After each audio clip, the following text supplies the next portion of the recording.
Nawab Malik NCP के नेता आज तक जो अर्नब गोस्वामी को लेकर सवाल उठा रहे थे और ये कह रहे थे कि इसकी हालत ऐसी हो जाएगी कि आगे चल के अर्नब गोस्वामी खुद आत्महत्या कर लेंगे, आज वही शिकंजे में फंसते हुए नजर आ रहे हैं। और उनके दामाद को एनसीबी ने कल गिरफ्तार कर लिया है और 18 तारीख तक रिमांड ली जाएगी, कस्टडी में है।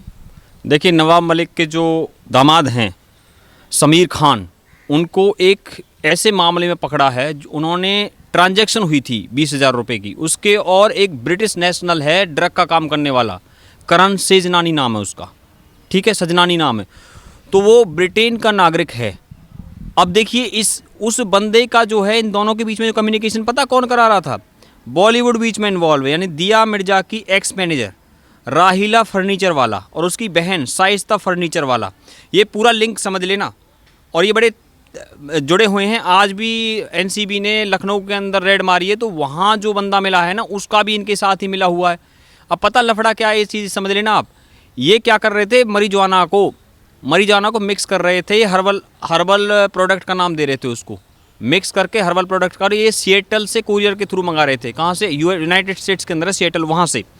और इसमें 3 दिन पे एक और अफ्रीकन नेशनल पकड़ा हुआ। हमने बताया था ना, इंटरनेशनल रैकेट है सारे के सारे। तो ये जो ब्रिटिश नागरिक है जिसका नाम करण सेजनानी है, ये बचपन का दोस्त है इसके दामाद का। किसके दामाद का?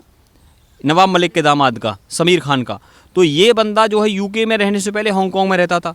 इसका बिजनेस असफल हुआ तो वो यूके से, हांगकांग से होते हुए यहाँ बॉम्बे आ गया और बॉम्बे में ये काम करने लगा, क्योंकि जब बिजनेस असफल होता है ना, तो वो फिर ऐसे 2 नंबर के धंधे ढूंढने लगते हैं। और मैं आपको बता दूं कि देखिए, एनसीपी और इसका मामला आ गया, और हमने कितनी बार यहाँ चर्चा करी है, पॉलिटिक्स, बॉलीवुड, क्रिकेट, इन सब का आपस में घालमेल है, अंडरवर्ल्ड का भी है। आपको मैं ये भी बता दूं, ड्रग के जितने पैटर्न निकल रहे हैं, देखिए जहाँ भी दुनिया में ड्रग्स का मामला है ना, वहीं पे जो है आतंकवाद का मामला होता है, टेररिज्म का जो मामला है वो ड्रग्स से जुड़ा हुआ है। क्योंकि जो अंडरवर्ल्ड का जो काम है, उनमें ड्रग्स का काम पहले नंबर पे आता है, उसके बाद सट्टेबाजी का काम आता है। आपको मैं और भी जानकारी दे देना चाहता हूँ इस मामले में, कि जो दिया मिर्जा की एक्स मैनेजर थी राहिला फर्नीचर वाला, तो इसका मतलब क्या है, जो टैलेंट मैनेजमेंट कंपनीज में काम करती हैं ये लोग, जो मैनेजमेंट का काम करती है, यानी कि टैलेंट मैनेजमेंट कंपनीज की जांच होनी चाहिए। कितनी बार हमने आपके यहाँ चर्चा करी है। देखिए, गुनाह तो इन लोगों ने इतने किए हैं बॉलीवुड वालों ने, कि इसके मामले में एक उर्दू के शायर ने कहा है कि इतने जुल्म ढाए हैं तूने कि भुलाने के काबिल नहीं है। इतने जुल्म ढाए हैं तूने कि भुलाने के काबिल नहीं है। और मैं आपको और बात बता देना चाहता हूँ, इस मामले में जो एनसीबी है, भारत सरकार है, इनको मदद लेनी पड़ेगी। यूके का बेस्ड है ये, तो यूके में जो जांच करती है ना एजेंसी, वो है एनसीए, नेशनल क्राइम एजेंसी, और वो रिपोर्ट करते हैं यूके की होम मिनिस्ट्री को। और यूके की होम मिनिस्ट्री किसके अंडर है फिलहाल? प्रीति पटेल यूके की फिलहाल होम मिनिस्टर है, आपको मैं बता देना चाहता हूँ। तो इसका मतलब क्या है कि अगर एनसीबी उनसे इस मामले में दरख्वास्त करेगी, तो यकीनन मेरा यकीन है कि प्रीति पटेल का जो मिनिस्ट्री है, इनकी पूरी हेल्प करने वाला इस विषय में। और इतना ही नहीं है, इन एनसीबी को तो यूनाइटेड स्टेट्स के अंदर जो ये काम देखती है वो डीईए करती है, उससे भी हेल्प लेनी पड़ रही है, क्योंकि जो इनके इंटरनेशनल लिंक्स निकल रहे हैं। चलिए उसी बात पे आते हैं, यानी एनसीपी की बात पे आते हैं। एनसीपी को सबसे ज़्यादा मंत्रालय है इस सरकार के अंदर, कैबिनेट मिनिस्ट्री है, इनके पास में सबसे ज़्यादा मंत्रालय हैं, जो शिवसेना के साथ गठबंधन में है। लेकिन अब ये जो सारा गेम चल रहा है वहाँ पे, देखिए एनसीपी के कई नेताओं के तो पहले भी अंडरवर्ल्ड से संबंध की बात आई थी।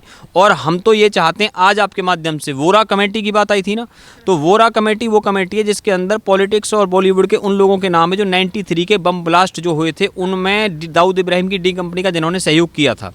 और ये वोरा कमेटी जो बनी थी, इसको भारत की 3 एजेंसीज ने मिलकर के उन नामों की लिस्ट तय करी है। किन किन की लिस्ट तय करी है? जिन्होंने 93 के बम ब्लास्ट में अहम भूमिका निभाई थी। यानी कि वो किस किस ने तय की? आईबी, रॉ और CBI. IB intelligence bureau, India की इंटरनल इन्फॉर्मेशंस को जुटाती है। Raw research and analysis wing, ये ग्लोबल इन्फॉर्मेशंस को जुटाती है, यानी दुबई से संबंधित, यूके से संबंधित और यूएस से संबंधित। क्योंकि देखो यूके का बार बार नाम आ रहा है, क्यों आ रहा है? क्योंकि यूके के अंदर जो पॉलिसी है ना वहाँ की, तो वो जो लोग भाग जाते हैं यूके के अंदर, वो उनको वापस नहीं देते, क्योंकि यूके की गवर्नमेंट मानती है जो बिलियनियर लोग हैं, तो उनकी रकम का फ़ायदा वो लोग उठा लेते हैं, वो अपना सारा ट्रांजैक्शंस यूके में कर लेते हैं। तो यूके जो है ना, बहुत सारा उन्हें पता है कि कुछ इकोनॉमी तो वो ब्लैक तरीके से भी अपनी बढ़ा सकते हैं। जैसे माल्या भागा हुआ, वहाँ नीरव मोदी भागा हुआ है। आपको पता है जितने भी खतरनाक ऑर्गेनाइजेशंस वर्ल्ड में चल रहे हैं उन सब के जो हेडक्वार्टर वहीं लंदन के अंदर ही हैं। चाहे वो LTT का हेडक्वार्टर, वो भी लंदन के अंदर ही वो काम कर रहे हैं। चाहे वो जो है इसमें ये जो सिख फॉर जस्टिस है, ये जो चल रही है कनाडा के अलावा यूके के अंदर भी वो काम कर रहे हैं, जो कुछ खालिस्तानी मूवमेंट के लोग हैं। इसके अलावा और भी मैं बता दूं कि जितने भी अलगाववादी ऑर्गेनाइजेशंस के लिए हब बना हुआ है। भारत सरकार को यूके की गवर्नमेंट से स्पेशल संधि करनी पड़ेगी और इससे अच्छा टाइम नहीं आएगा, क्योंकि इस समय वहाँ की जो गृह मंत्री है, होम मिनिस्टर है, वो प्रीति पटेल है, इंडिया की है। तो ये एक बहुत, वहाँ की कैबिनेट मिनिस्ट्री में दो इंडियंस वहाँ पे फिलहाल हैं। तो बोरिस जॉनसन से बात करके, जिस तरह से यूएई से भारत ने किया है, यूएई से भारत की संधि इतनी अच्छी हो चुकी है कि भारत सरकार वहाँ से, मैं एक चीज़ स्पेशल मेंशन कर दूँ, क्रिश्चियन मिशेल को वहाँ से लेकर के आए थे। क्रिश्चियन मिशेल कौन है? ये बंदा ऑगस्टा वेस्टलैंड डील का जो है मिडिल मैन था, यानी कि मीडिएटर था। इसी ने ही सारी जो उसके अंदर डील करवाई है। ऑगस्टा वेस्टलैंड डील बहुत बड़ा घोटाला है, जिसके अंदर सुब्रमण्यम स्वामी ने भारत की पार्लियामेंट में खड़े होकर के सुनाया है कि Signora Gandhi, Mrs Sonia Gandhi is the main accused. Bharat के पार्लियामेंट के अंदर खड़े होकर सुनाया है। और ये किस आधार पर सुनाया है? ये इटली के मिलान के कोर्ट में इन लोगों के नाम आए थे। 4 भारतीयों के नाम है, AP, सिग्नोरा गांधी। अब इसका मतलब क्या बनता है ये समझ लेना ही। उस क्रिश्चियन मिशेल को कहाँ से लेके आए थे? दुबई से इंडिया लेकर के आए थे। आपको मैं बता देना चाहता हूँ।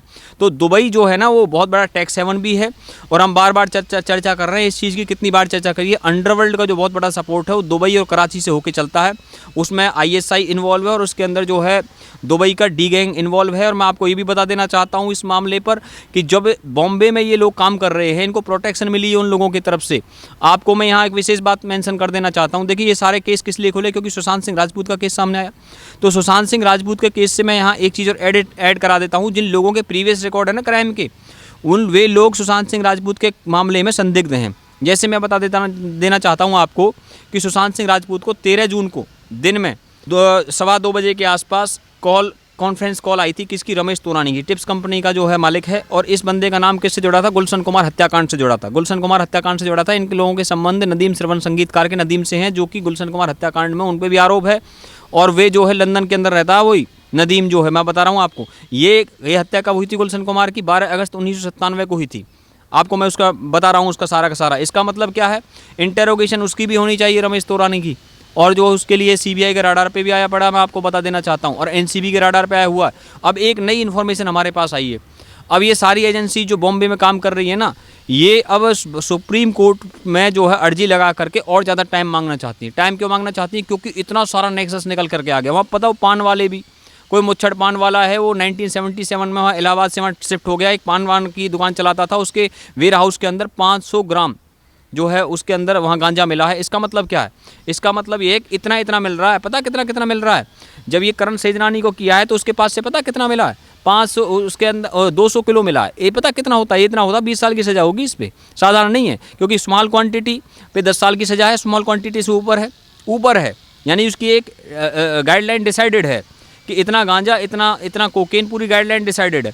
और अगर कमर्शियल क्वांटिटी से ऊपर पाया गया, यानी बहुत ज़्यादा मात्रा में पाया गया, तो 20 साल की जेल होती है। आपको मैं बता देना चाहता हूँ। 30 से 35 ड्रग पेडलर अंदर कर ही रखें। रिया चक्रवर्ती के मामले में भी आपको पता, वो भी ड्रग्स के केस में अंदर गई थी। और मैं आपको बता देना चाहता हूँ, उसको बेल तो हो गई है, लेकिन उस पर 2 मामले हैं। एक मामला तो वो है जिस पे उसकी बेल हुई है, जो ड्रग्स उसके पास पाया गया है, जो सोविक चक्रवर्ती लेकर के आता था अनुज केसवानी, जो एक ड्रग पेडलर के थ्रू, और उसके संबंध रीगल महाकाल से, जो कि बॉलीवुड की बड़ी बड़ी पार्टियों में ड्रग्स पहुँचाने का काम किया करता था। ये नेक्सस हैं, इनको मैं सबको खोल रहा हूँ यहाँ पे। चलो मैं आगे बताता हूँ। दूसरा मामला बनता है उस पर कि जो सुशांत को धोखे से ड्रग्स दिया जा रहा था, उस मामले में जो है इन्होंने ही उल्टी रिया चक्रवर्ती ने सुशांत की बहनों पे केस कर दिया है। लेकिन असलियत क्या है उस मामले की? अगर उस मामले में जो मेडिसिन उसे दी जा रही थी वो ड्रग्स था, मेडिसिन था। क्योंकि क्या होता है कि जब डॉक्टर प्रेस्क्राइब कर देता है तो वो जो अलाउड हो जाता है। तो जब मेडिसिन जो पाई गई हैं, उन मेडिसिन जो पाई गई हैं, उनको रिया चक्रवर्ती उसमें स्पष्ट तौर पर सजा होगी यदि वो प्रेस्क्रिप्शन का जो मामला है डॉक्टर के थ्रू 164 CRPC, जो कि मजिस्ट्रेट को बयान होता है, जिसको आप चेंज नहीं कर सकते हैं, उसमें अगर रिकॉर्ड स्टेटमेंट चली जाती है तो ये ज़्यादा गंभीर मामला है, ये समझ लेना ये बात को। इसलिए रिया चक्रवर्ती ने सुशांत की बहनों पे केस किया ताकि इसमें मैं सज़ा से बच जाऊं। क्योंकि दूसरे मामले में तो उसे पता है सब कुछ सोविक पे डाल करके भी ये निकल सकते हैं, लेकिन इस मामले में इस मामले में जो धोखे से मेडिसिन दी जा रही थी सुशांत सिंह राजपूत को, इस मामले में स्पष्ट सजा होगी उसकी। लेकिन इन्होंने जो आप विकास सिंह वहाँ पहली बार बॉम्बे में जाकर के पेश हुए, मैं ये भी याद दिला देना चाहता हूँ, विकास सिंह ने प्रेस कॉन्फ्रेंस जो करी थी, उस प्रेस कॉन्फ्रेंस में उन्होंने इस चीज़ का जिक्र किया जो मैं यहाँ बता रहा हूँ। और उसमें उन्होंने ये देखिए अभी क्या है कि सीबीआई की एक नई टीम बनी है सुशांत सिंह राजपूत के मामले में, ऐसी सोर्सेज से इन्फॉर्मेशन आ रही है, ठीक है। मैं भी उस अपने सोर्सेज से जानकारी प्राप्त कर रहा हूँ।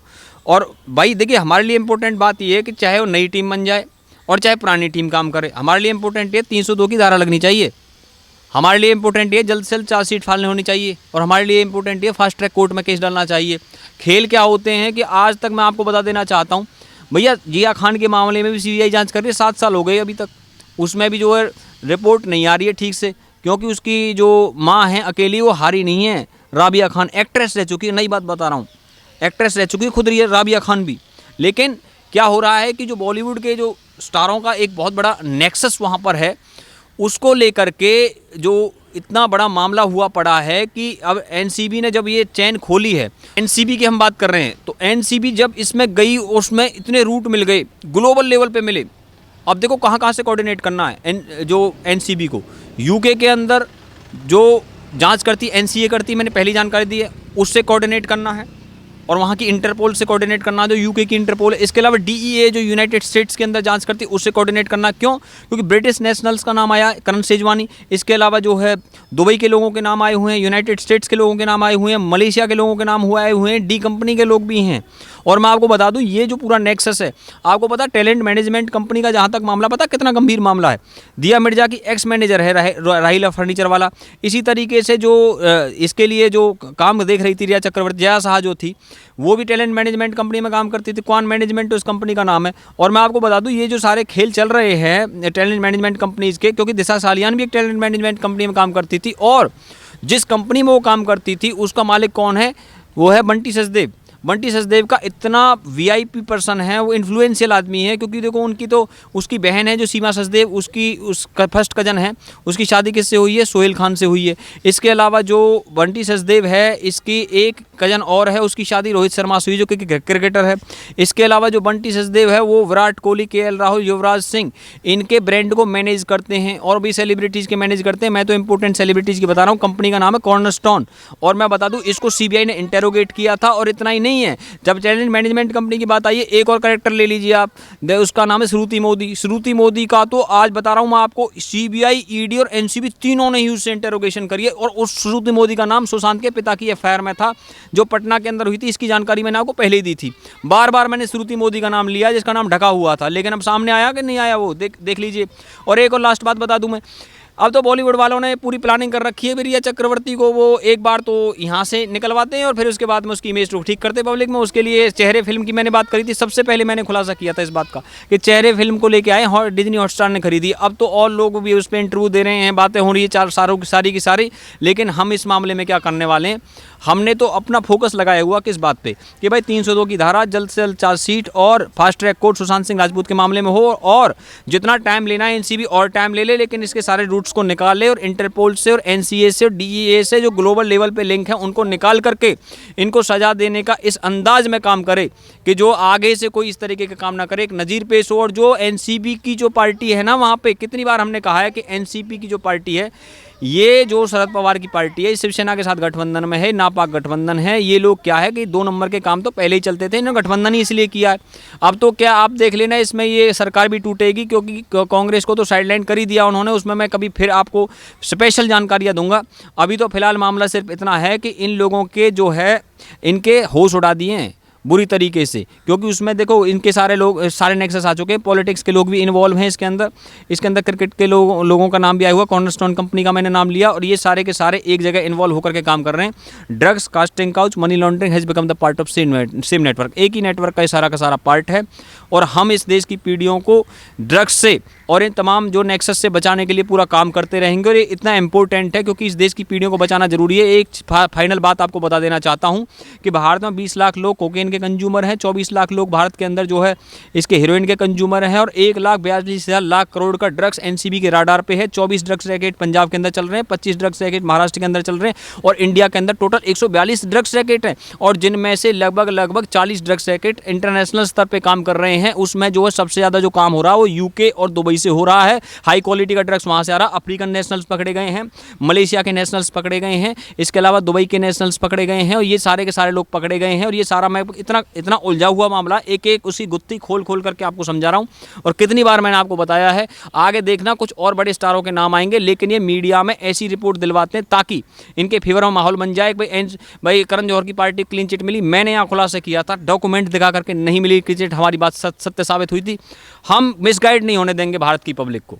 हम आपसे व्यूवर्स वादा करते हैं मिसगाइड नहीं होने देंगे, एक एक सही इन्फॉर्मेशन आपके पास लाएंगे। कितनी भी ताकत मीडिया में लगा लें, बताइए मीडिया में जो ये सुशांत को लेकर के एनसीबी की जो इन कार्रवाइयों को लेकर के कोई एक भी रिपोर्ट मीडिया में चल रही, क्यों नहीं चल रही?